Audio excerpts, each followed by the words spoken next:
Ramy Essam, who is a very well-known global figure, a musician, an artist, and an activist. He's from Egypt, and as you all know, during Arab Spring, his voice and his songs and his music became the voice of that uprising and revolution, and inspired thousands of people. If you remember scenes from Tahrir Square, even you can go to YouTube and you will see many of his performances and his very fierce advocacy for both democratic rights in Egypt, as well as the power of youth asserting itself in that whole environment. So Ramy is visiting Ithaca. He's just here for today, and he leaves. And maybe you can take a seat and we can chat. So very briefly, what the format of this afternoon will be as follows. I'll just ask Ramy a few questions about his work and his engagement with Egypt and the political environment there, and how he had to leave Egypt. And he's currently based in Sweden, divides his time between Sweden and Finland. And thereafter, we'll just open it up for you to ask any question whatsoever you want to and know him more. So, Ramy, thanks for being here, first of all. Thanks. Just tell us, our colleagues here, about your music and the inspiration that you have had for creating this politically charged, socially relevant music. Okay. Now I'm 31. I started playing guitar when I was 17. And then in the beginning I was just doing like love songs on my acoustic guitar, till I met a poet that he was a big turning point in my life. He showed me political poems, and I just fell in love in the text and in the meanings there, and it was a great chance to feel that I'm doing something with meaning with my music, and starting like singing for human rights and political issues and freedom, and that started to change me so much. And this was 3 years before the revolution, and these were the songs that was written before the movement started, that helped me so much when I joined the movement in the streets, to have something to share and to be able to describe the people's feeling in music. So most of the songs I was performing in the 18 days, in the first 2 weeks before Mubarak, the dictator, resigned. It was all made before the revolution. Right. But before the revolution, I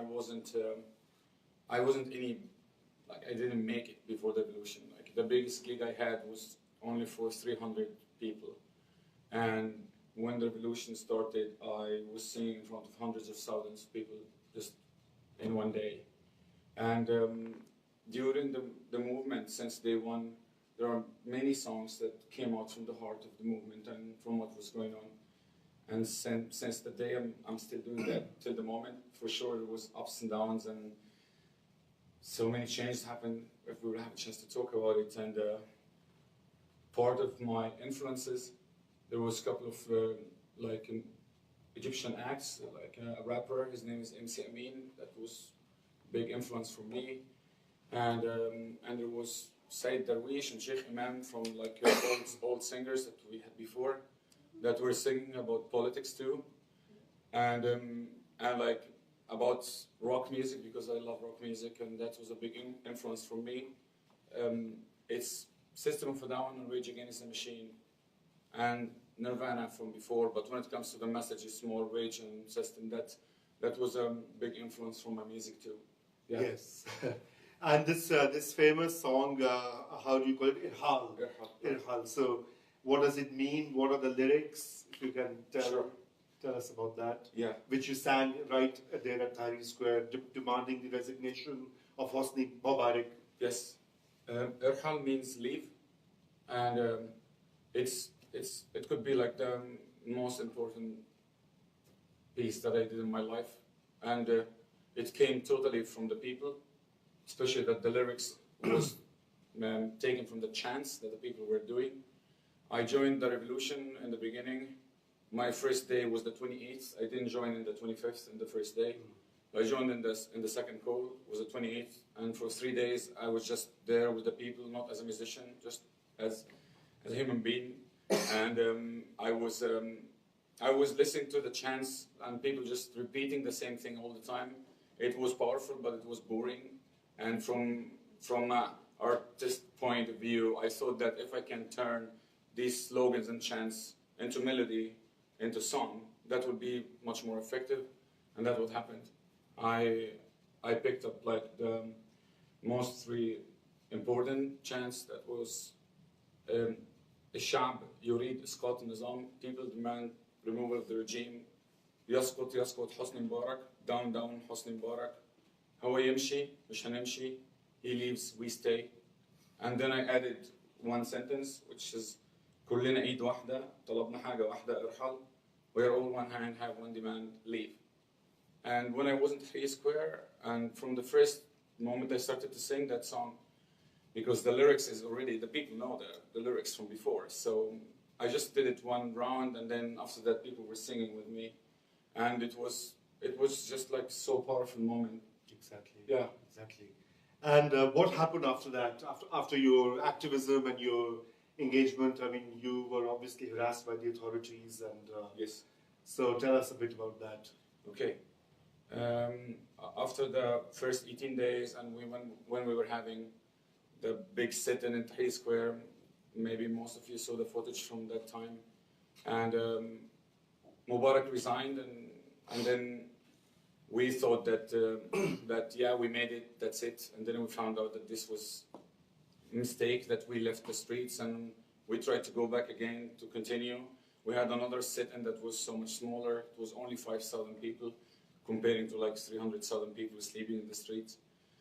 And this second sit-in ended up was a brutal, violent event when they attacked the sit-in, and they arrested about 200 people, and there was one of them.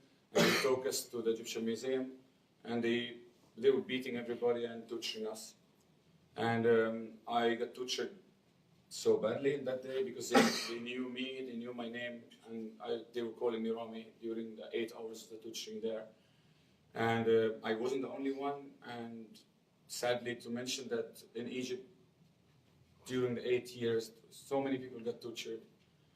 And at the moment, we can be sure 100% that there are hundreds of people getting tortured now in the prisons, especially when we can mention that there is up to 100,000 political prisoners in Egypt now. 100,000? Yeah, that's the estimation number. Wow. Yeah. And the torture experience that happened, it was tough. It was something I didn't think that I will experience in my life, but at the same time I survived it, and it was important day to show us how much these people are just scared from hundreds of people just chanting peacefully in the streets, even when they have weapons and tanks with them in the streets. It was like a turning point that just showed me that we are stronger, we're on the right way, and how much they are scared from the music and from the art. And I just kept going since that day. Yes. Yes. And is there a big music sort of movement or artistic movements within Egypt that have been resisting first the Hosni Mubarak regime and now Sisi's sort of autocratic government? You're talking about the moment now. Yeah. No, now it's so hard for like if we would call it independent art movement or alternative or underground, no matter which name. Yeah. All of them are so hard now to exist like the 2011, 12, and 13, especially the first 3 years after the revolution. Sisi is going crazy, and the freedom of expression is so bad. Everything in the country is getting worse and worse. Anyway, when you compare even with Mubarak, that he was also terrible. Yeah. And any artist inside the country now, if they will do anything like so direct or so clear or a little bit radical, they will go to jail. So that's how it is now. Yeah. Yeah. And why? How? What does your generation and all the participants in these uprisings at Arab Spring in 2011 and onwards, I mean, how do they feel with all this effort and this, resistance turning this into this present-day dictatorship? You're talking about the generation that, Yeah. that participated in the Yes. revolution. Okay, for sure there's a big disappointment, Mhm. and I think it's, according to history, after any revolution there is always a big down, Yeah. and we are living this big down at the moment, and people are not just disappointed from the results that are happening now, people also tired, I can say, exhausted, because there was so many ways of sacrificing that happened. Either you lost your one of your family members, you lost part of your body, you lost your job, you lost your studies, you lost your life, you had to leave the country. Many sacrifices happened, and people are so exhausted because we stayed the first 3 years like fighting all the time, and people left everything behind. Plus that reaching that point that we have now, it's very disappointing. And for me, I'm 4 years outside Egypt, so I can't be talking on behalf of the people that's still there, because I still carry hope, but I know that life there is so much harder, and I can't be talking on behalf of them all when I'm talking about hope. But I still have hope, and I'm hoping that many of the people that were with us in the revolution still have hope, because I still believe that what we lived was extremely powerful, and it was a real moment with all meanings, and I believe that we planted seeds in our hearts and people's hearts that it's not easy to be dead, and it's we carrying it, even if it's hard moments now. Plus that I have faith and hope about the new generations, even that they were not the ones that were participating really in the movement, but now they are like from 18 to 22, for example. These people that were young there, they were 10 years old. This generation is so much more open than my generation.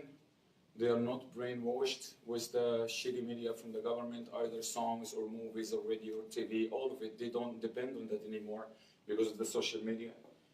Still, social media is risky. It can go bad or good, but at least they have the chance to go bad or good. But in my generation, the older generations, there was no chance. There's just one shit and you take it. That's it. And it was like a really long struggle for each person to take this shit away from our heads. So to be able to believe in the freedom and the human rights. So I'm still hoping that the young generations will be so much different and will do things that will surprise us all.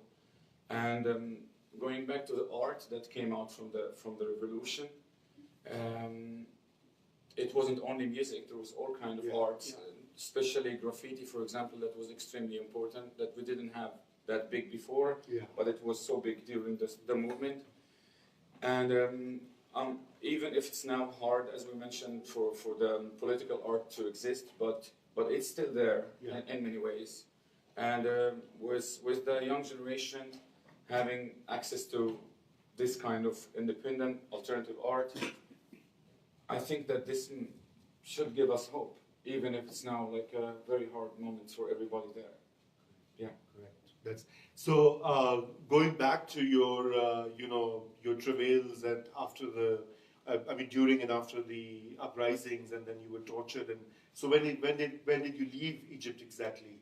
Okay, I left in August 2014. Okay, and it was time to leave. I didn't want that, and it wasn't concerning like safety and these things at all.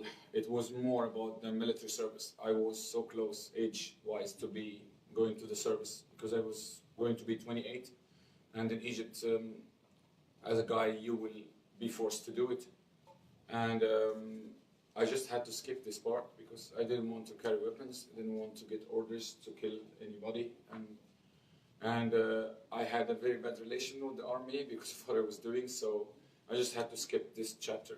And I left home just planning that it's like a short phase that I will go back again after being 30 years old, because after being 30 years old, you are free. They think that you're old and you're crap, you're not useful anymore after 30. So I was planning to go back, but for now it's for other reasons. It's pretty impossible at the moment.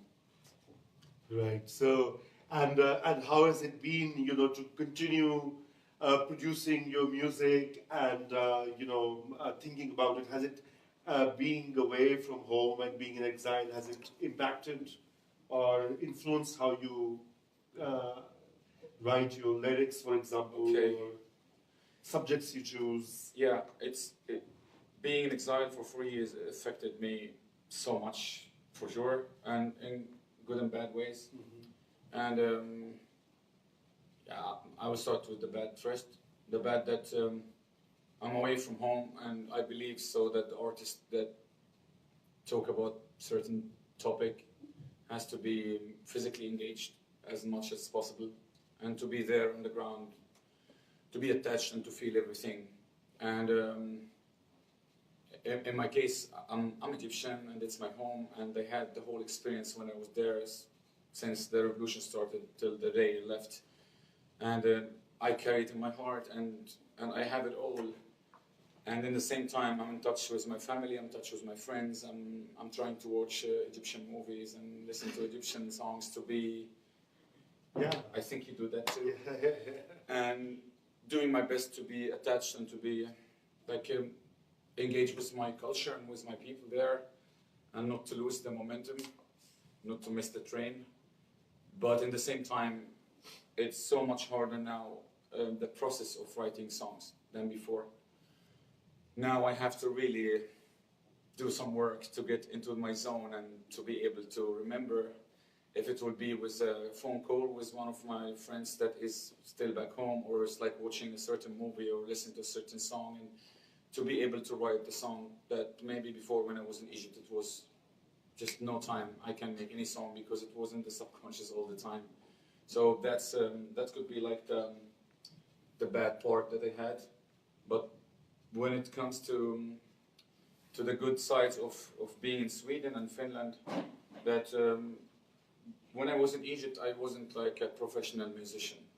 I just had a talent, and as I mentioned before, I didn't even have a career before the revolution, and just in no time I became big, and I just lived the moment, and I went with the flow, and I was just having my best times in my life, being a street artist singing with the people.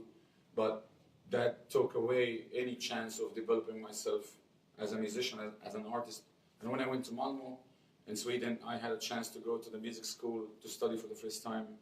And I got a chance to go to professional studios, work with professional musicians, and recording in a very professional way, all of it. And I started to release music that musically I'm so satisfied about it, and I'm so happy about the quality and about it all. And another good thing about social media when I was in exile, that I will still be able to be in touch with my people because of the Facebook, because of the YouTube, because of all of the platforms. Especially that before leaving Egypt, I had like a good amount of followers in all the platforms. So it was still be able to release songs that reached millions of views on YouTube, for example, and lots of streams on other platforms too. So I could feel that I could still be effective on being part of what's happening there, even if it's still hard to be away and not be able to touch it. Exactly. So in fact, in journalism classes, we do talk a lot about the role of digital technologies and new media in Arab Spring itself, not just in Egypt, but in other parts as well. So the regime tried to clamp down on Twitter, I remember. They tried to ban Facebook. Yes. Then people were using proxies or VPN.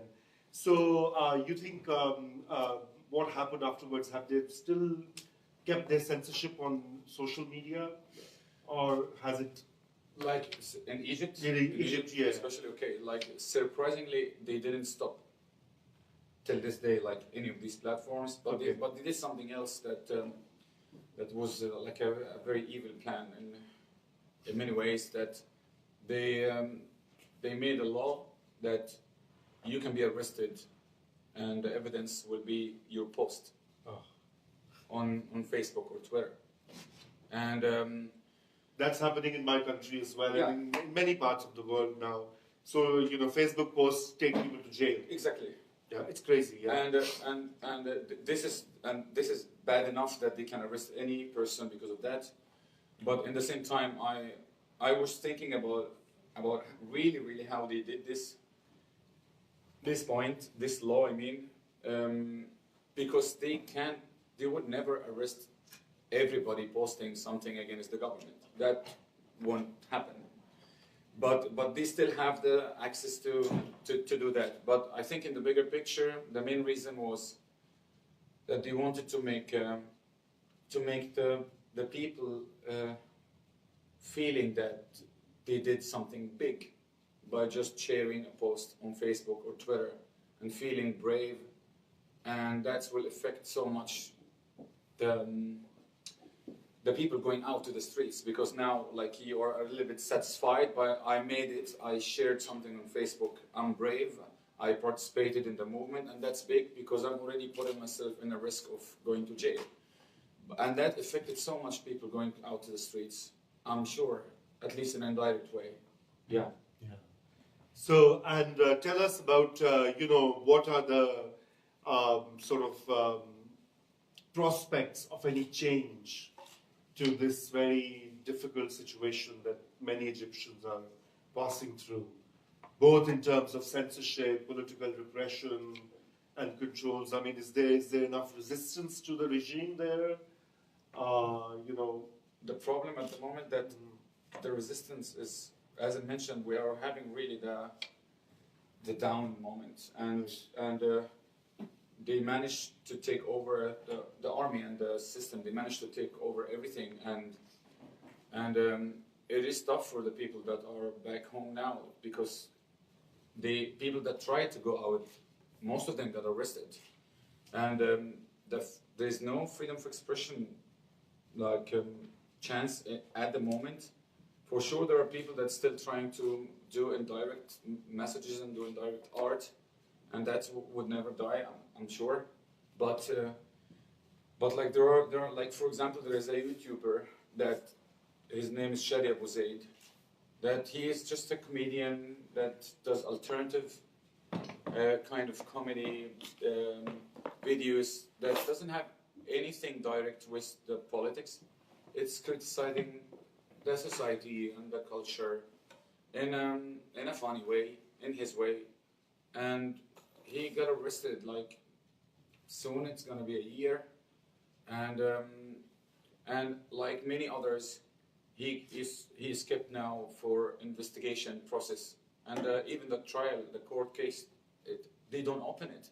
They just keep people there, like under the investigation process, and that's one of the cases that was like, even the people that are just doing something that could make a change, but it's not attacking the system directly or attacking the politics, they get scared and they arrest the people that do that. And about my personal experience, my close friend that he is like my brother, that we met in the revolution, his name is Galal al-Bahiri. He is in jail at the moment because of our last release that we released a year ago.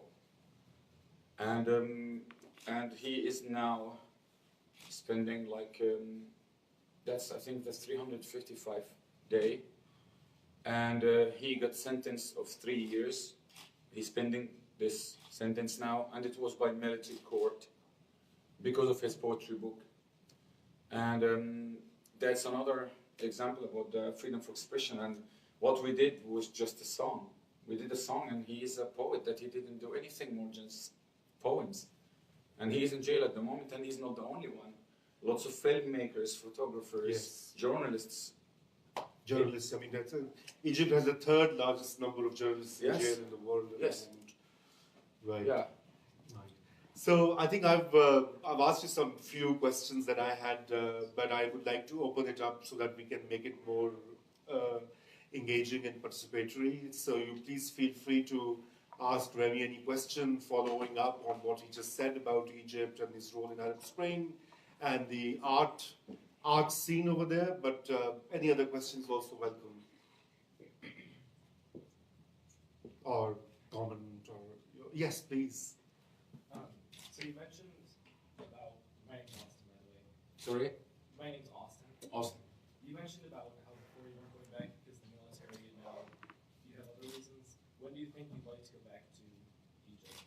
When I think it would be able to go back to Egypt, When would you like to? Yeah. When would you like to go?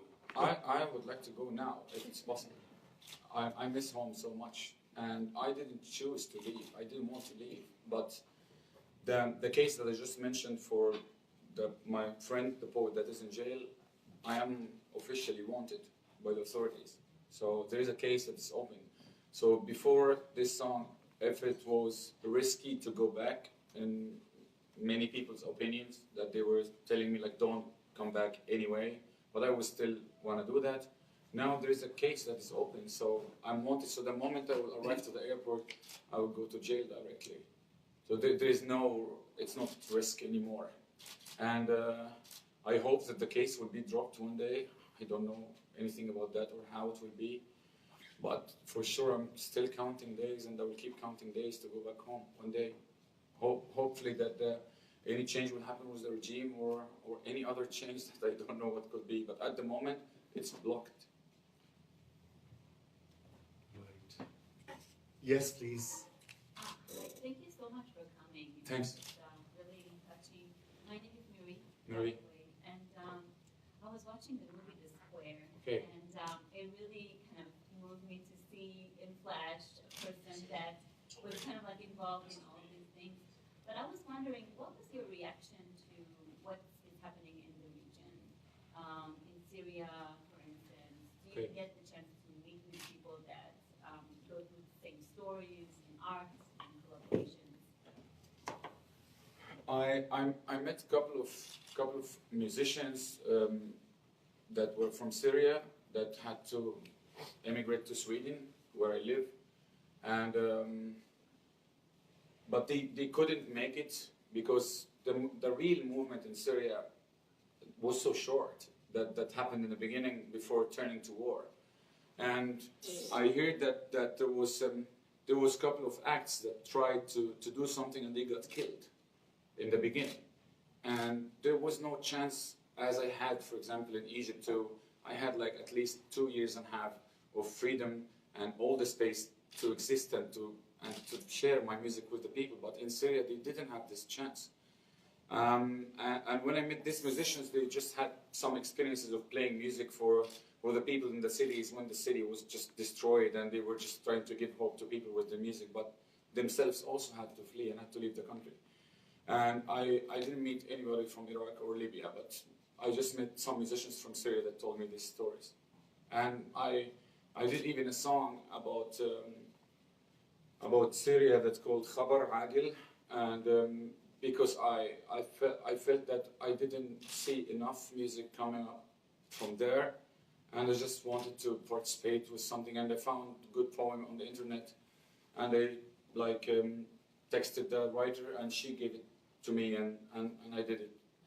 Yeah, so that at least was a direct connection with the Syrian movement. But that was very early, also in the first month before everything just turned bad. Yeah. Right. Any other? Yeah. I was just, curious more from an artistic, religious point of view, as a democracy advocate. I didn't think I'm American, I lived abroad. I was wondering why, I never thought I would see a fascist government here in the United States. And, it's been a while since democracy has been the dominant ideology seen in terms of globalism, Yeah. globalization. And it's just so interesting that is occurring, in what is considered, the country that is one of the founding forces in democracy. And I was just thinking what you think about freedom and democracy as ideology, because democracy replaces religion in a certain way. Democracy what? Sorry. Replaces. It replaces religion in a certain Replaces way, religion. Okay. as a form of ideology. Yeah. And so many of us in democracies are faced actually with fascism, for instance, corporate fascism, Yeah. the consolidation of corporatization and its influence to destroy government. And one of the things I noticed is the dichotomy between the protest aspect of liberation and resistance and the actuality of running government and how difficult it is. You know, that's been my study and interest too, is running government. So, you know, sometimes it requires the mundane. So my curiosity is, you know, what is the hope also for young people to not just protest, but also to become involved in government? Okay. And how does it relate to freedom as an ideology in your eye? Because there's resistance, and then there's just being very practical. We're going to just go in and take it over. They work together somehow. Oh, okay. I found out in the journey of these 8 years that they should work together. Like being in the street to protest and also having organized plan to participate in the government and try to take our ideas and to make it real. Because even if I would always prefer to be in the streets, because I don't know how to do the other part, and it's not my job, it's somebody else. But and also when concerning the freedom connection was what you said, if I got it right, that politics is complicated and far when it comes to freedom in my eyes. I mean, I can feel free when I'm in the street and protesting, and at least I can feel that I am the tool that gives the power to the good activists and politicians to be able to take piece of the cake of the government. And that the problem that we faced in the beginning of the movement in Egypt, that we were absent of any program or like governmental approach. That didn't happen at all. And we were having like a great revolution, a great movement. We took over the authority itself at many events in the first year especially, but because we never had the leadership at any form, we never had like the charismatic people that can really talk to the people in the streets and work in parallel with what was going on and take part in the government. That didn't happen, and because we were absent the leadership, it was so easy for the army and the system to divide the revolution side in the first 2 years, and that's how we lost pretty much. And in the beginning, I wasn't, I didn't like the politicians so much because they couldn't understand 100% what was happening in the streets, and they couldn't work in parallel with it, with the power that I mentioned. But later on, I found that if we had the worst leader, it might be better than where we are at the moment. Yeah. Yeah, so... It's about the seat at the table somehow and dealing with the mundane as a part of liberation. Yes, and that didn't happen in the right form. And like if there was like there was a project that was coming from the heart of the movement that some individuals were trying to spread the idea of having a presidential civil council from like 7 different people that are representing different backgrounds in Egypt to be a step that the street can support it, but then it didn't happen, and we ended up with just a presidential election that was so corrupted, and the army anyway, they wanted the Muslim Brotherhood to be in charge so they can have a chance to turn back and take over the power. So that's how it happened, and we were totally out of that game when that happened. So, and it was so hard to come back, especially that we still were absent the leadership, and we didn't have any clear manifesto or like program or like a whole idea that we're fighting for. And till the moment, there is no yet like a clear project that the movement is fighting for. And I'm an artist, so I'm doing my best as an artist, and I'm doing songs and trying to support my movement. Well, I'm not educated enough to write this manifesto, to write this program, and there should be somebody else from the good activists that I still believe in them, even if they didn't do it before, that they will do it one day. And sadly, that most of them are in jail. People are in exile, but I still believe so that one of them or some of them will definitely write something at some point, even if it's delayed so much, but it's never too late, especially that the movement started and we have it, even if it's so down now. That's all I can say. Thank you. Yes.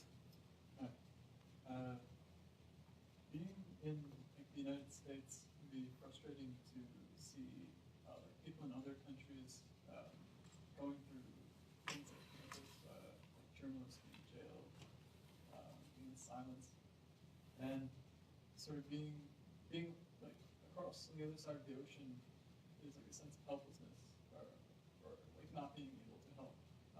So I'm wondering, like, is there a role for foreign peoples to play in trying to help create change, or does that have to come from within Egypt? Yeah, like the simplest way could be writing about what's happening there and sharing the news, at least. Because especially that Egypt is so in need for that international support. Because in 2011 and maybe 12, we were having all kind of coverage of media from all over the world. And when it became all news, people left us behind and they started to go either to Syria because it has the spot now, or then Libya, or then another part of the world. And in 2011, we didn't need the international media at all, but now we need them. And that's a moment that if there is any journalist all over the world can write anything about Egypt, and for sure if there is a chance to go to Egypt, but being careful to get news and then go out again and write it from outside, I don't know what could be the safest way, but even from distance, if there is a chance to be in touch with alternative media there, that they can't write everything at the moment, but you can still get information from them, and you can write it yourself from outside Egypt to spread the message about what's happening there. I think that would be a big support. Yeah. Well, I mean, it's been an unfortunate trajectory since Arab Spring, because it did lead to the rise of a soft Islamist government in Egypt, and then that was actually sabotaged with the active assistance of Saudi Arabia, the US, and Western powers, and they brought in this ostensibly more secular man who's turned out to be this complete fascist. I mean, so about the media, the Al Jazeera journalists, that's a famous case who were jailed. So that's a real hazard for a lot of journalists, whether local or international, or even in the region, because they spent years in jail and they had to go undertake all sorts of bargaining. Yeah. So it is kind of problematic at the moment about independent coverage of activities and affairs in Egypt. Yeah, and like sadly there was also like a researcher from Italy. His name is Regini, that he was doing a research about politics in Egypt, and in the anniversary of the revolution last year,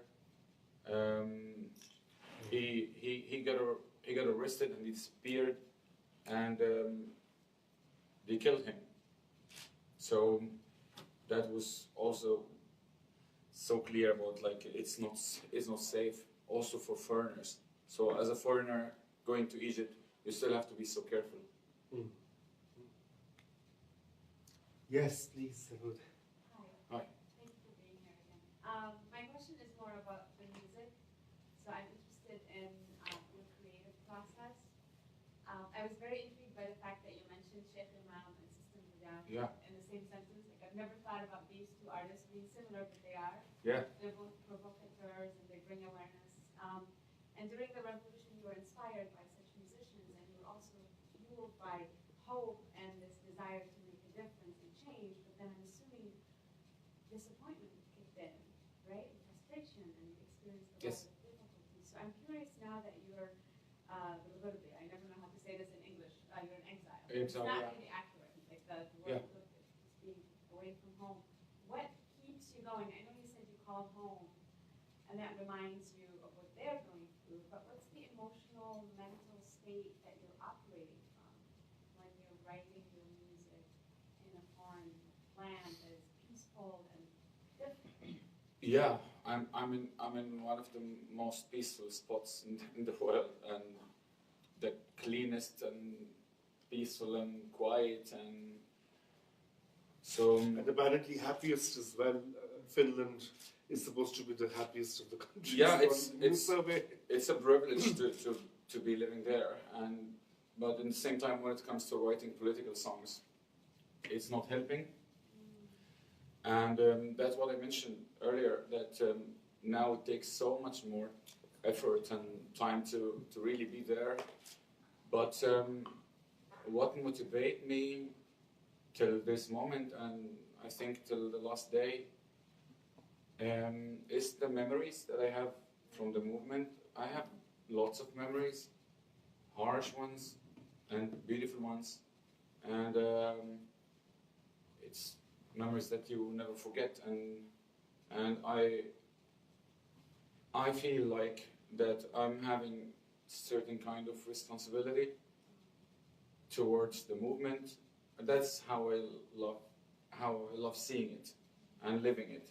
And I'm just living with this responsibility and trying to deliver the art that I believe that it will help and it will support. I lost friends in the movement, and I saw many things that